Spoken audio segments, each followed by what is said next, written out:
little game last night. Interesting, stunning. Rockets win 99-93. Now we get a game 6 out of this bad boy. Austin Reeves was back.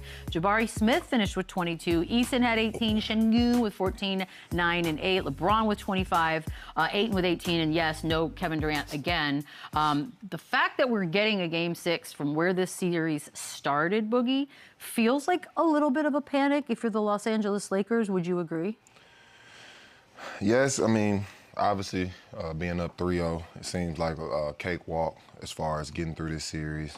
Seems like they've been on cruise control throughout the series, and now, you know, the tides have turned a little bit. So, obviously, the hardest part is closing out a series, so the pressure is now all on the Lakers. But you got to get credit to this Rockets group too.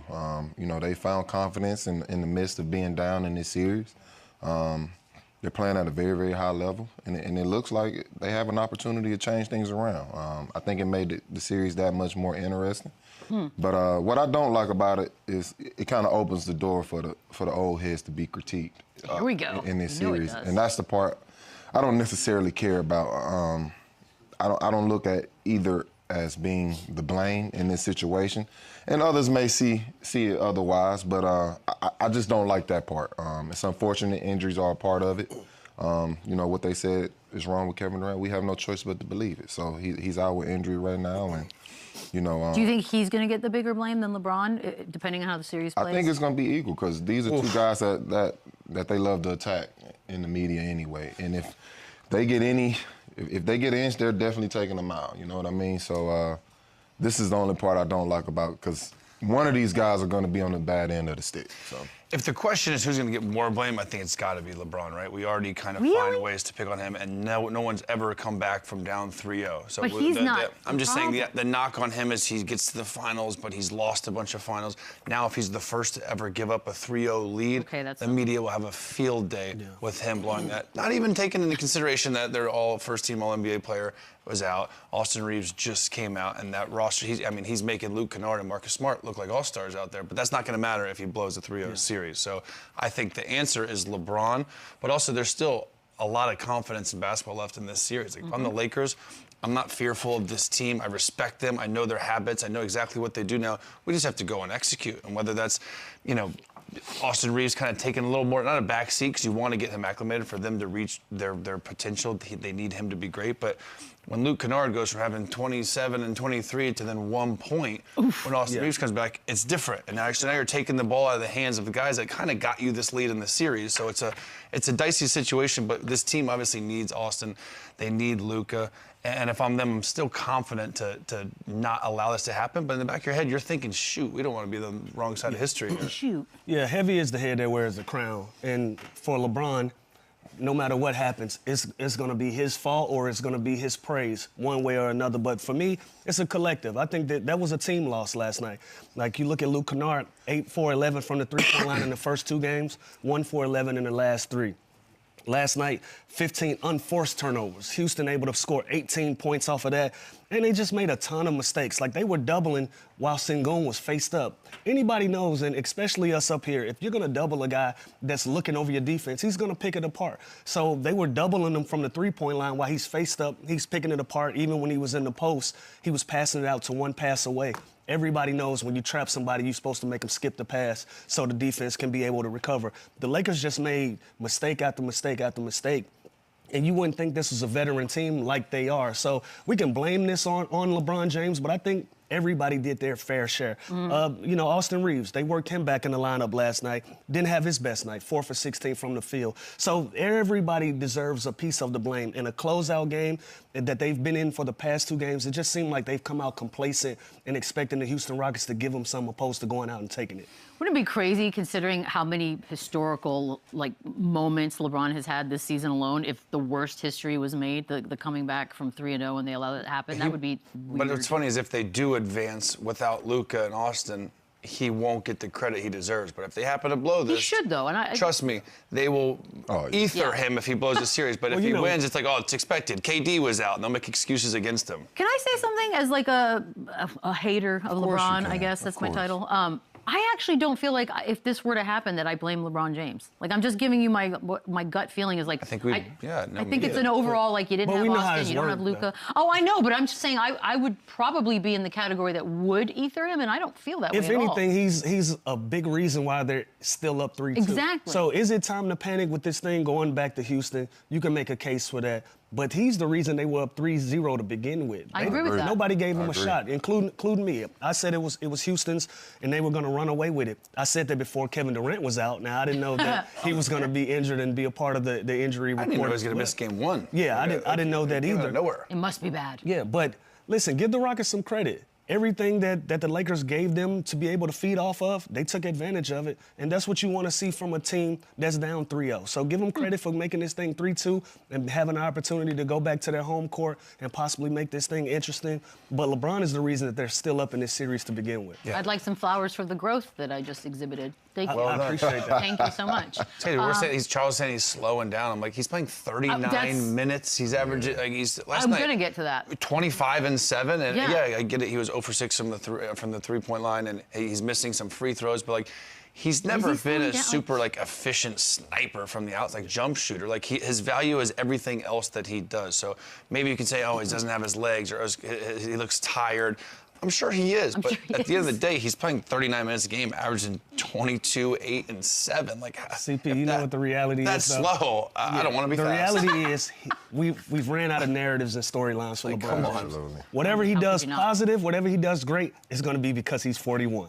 Whatever he does bad is going to be because he's 41. Right. We've ran out of things. Damned if you do. Damned if you do, damned if you don't. That's the nature of the beast. That's the reality of it. So, when you have somebody in their 23rd season, everything is going to be scrutinized and everything is going to be praised one way or another, and it's going to be age-related. So I don't see him slowing down. I wish I could have the stat line that he had at 41 years old and in 23 seasons. Wish I could have it at 25 years. I'll take it. I'll take it.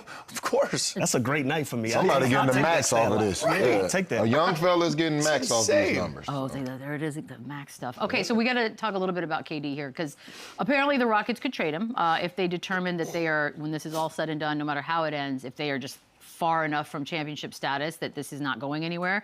Lakers, Celtics, Knicks, Pistons, among the teams who could be interested. It's kind of crazy. Add every other team.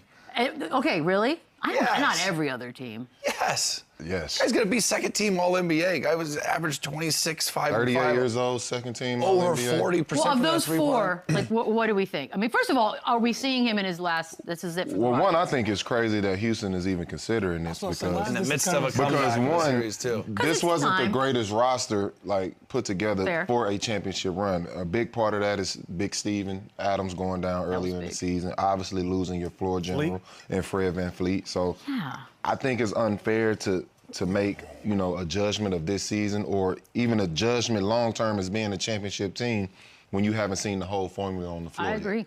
So I think they're jumping the gun a bit, but as far as all these teams interested, it just goes to show you the value of Kevin Durant at 38 years old. He's second team All-NBA currently.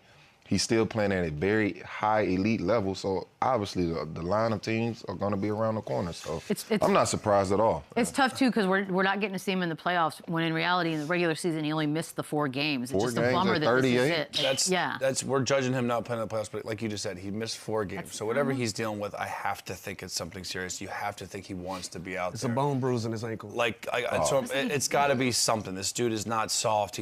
He's a hooper. Like, he wants to play. It just, maybe from the outside looking in, this team's winning without him. That might optically look bad, but, like, this is an all-star, all-NBA player who had an unreal, efficient year. Shot 52 from the field and 41 from 3, averaging 26, 5, and 6. Like, every team should be lining up the door to get him. And so if you're looking at this list, Lakers, Celtics, Knicks, Pistons. I mean, the Pistons would be unbelievable. Pistons would be great. I don't know how realistic that is. The Knicks too. The Knicks. But again, you can add Kevin Durant to any team, they're going to be better.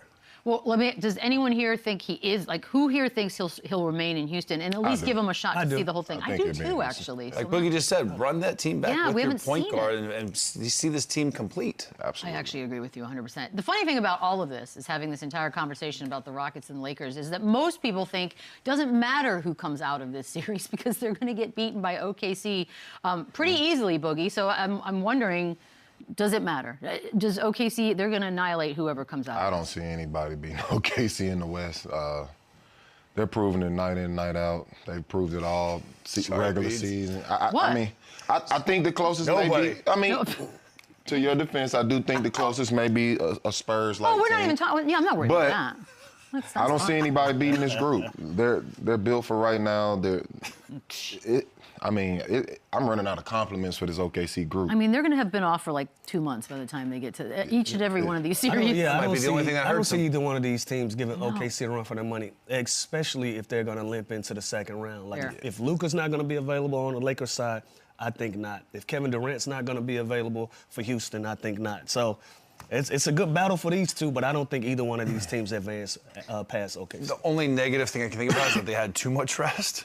They had too much time off. I don't even know if I don't think matters. that's a thing. Yeah. No matter who comes out of this, it's over in 5. Chandler, what happened? This is a group of 23-year-olds. Yeah, I was going to say. They don't care. They're probably playing pickup right now, like waiting on their next opponent. The Luka thing's kind of a bummer too, because once he went over to Europe, we were like, oh, he's going to do Magic and he's going to be back earlier, and I thought he's going to be back before Austin Reeves. So, European Magic expert, what happened? Well, I thought he was going to go do the whole Kobe shot, the Regenikine stuff, and that really zaps you and gets you going. But obviously, he's dealing with something serious because, again, this would be a time where all hands are on deck. Like, it'd be interesting to see what happens if they happen to lose this game in Houston for Game 6. Sure. Do they put him in the lineup? Do they roll the dance with the girl that got him? Like, I don't know, but they obviously, to have any chance in the next round, they need to be whole against OKC, but they need to worry about these next 2 games in Houston. I believe the Lakers think they can win this series without him. So I think you try to maximize this time. If it does go to a Game 7, I think they reconsider everything. Obviously, you'll need your star guy out there, but I think they believe this group will get past the Houston Rockets. Obviously, they started off really hot in this series, and it's buying Luka more time to heal for the next round. That's my belief, but if a Game 7 does happen, I think they have to go back to the drawing board and reconsider. Let me ask you this. At what point do you start thinking, we might be the first team to blow a 3-0 series? Now. Like now, or if they lose Game 6? It's Game 7. It's Game 7. I don't know. I mean, it has to cross your mind. It's seeping in you. If it gets to a Game 7, that's when it's a real thing. At least that's at home. Yeah, I think. Does that matter? Should. I think the Lakers win this next game anyway. I don't know. We'll see. Shout out to DeAndre Ayton. He's playing incredible. 10 offensive rebounds. Hey, man, there you go. Shout out. There you go. How about some Magic Shout out to the big Pistons? fella, man. He don't get enough. Hey, we do rag on We him. crap on him a lot when he's playing. Give him credit. He's playing well. Shout out to you, big fella. Remember that. I'm going to ask about Rudy Gobert tomorrow. Oh, well. He did his thing, too. I'm glad Boogie's back for that. I was impressed. No lie, I was impressed. I've been thinking about it. When he plays good, I was thinking about you. That's all I think I couldn't wait to talk about it. Hey, I'm the first one. Hey, I'll give you your flowers. When you show up, I'm gladly going to be the one to give you your flowers. Shout out to big fella, too. Rudy did his thing. He took it personally. Pistons Magic. Here's a fun one. This one was a good one.